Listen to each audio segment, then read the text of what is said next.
The standard and most statistical dropout rate for any long-term center, 6 months or beyond, is anywhere from 50 to 60, sometimes 70% dropout, usually within the first couple of months of a long program. We have finally got to a place. I just did this study, actually, about 2 weeks ago, proudly to show our CEO, because we made a lot of changes. And we are now up to a 42% dropout rate for our long-term program. I don't know if anybody can say that. That's a remarkable statistic when you understand how people drop off. So we're pretty proud of that. So what's it like day to day for one of your students? Yeah. We follow a very regimented curriculum. In the first 4 months, it's much more boot camp of style, I guess you could say. Certainly not with anyone yelling at you the way a drill instructor would be. But it's very regimented. Basically, you're a little duck behind a big duck everywhere you go. What we're really trying to generate in that individual is to understand and to fall in love with self-discipline. The fact is, if a man is not self-disciplined or self-governed, or a woman, then society will do it. I would rather be a person that learns how to govern my own behaviors and not let that be the responsibility of another. I'll certainly be more graceful to myself, to say the least. And so we're trying to teach them in those 4 months a really good understanding of being regimented, being a person of order. They make their beds all the way through the program. Matter of fact, I still make my bed.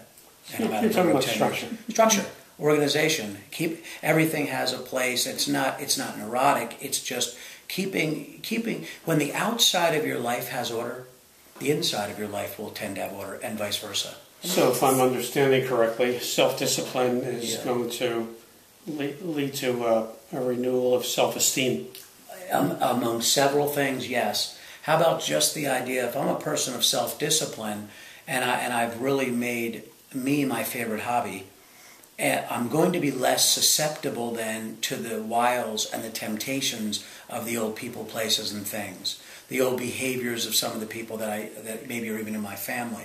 I'm going to be a person of more resilience. I'm going to be walking on a value system that's a little bigger than how I feel about things. And that's a remarkable place to be. Because, for most of us, when we really boil down our value system, we find to some end that there is an emotional loophole. That it's depending on what mood I'm in, or what may be advantageous or correctional to me, may slightly alter my value system. We don't operate that way. We believe that there's a value system that's bigger than us, and that the balance of our emotions and our behaviors and our moods can be found within the context of that relational, keyword, relational value system. So what we're teaching our men is to not be so focused on being a person of self-discipline and being a person of order and being a law-abiding citizen because you fear loss. I obeyed the speed limit for the most part all month last month, and you know what did not come in the mail? An award or a prize, because that doesn't happen on the planet Earth. What only happens... There's no positive reinforcement? Thank you very much. There's the clinical term. Exactly right. What there's a lot of is negative.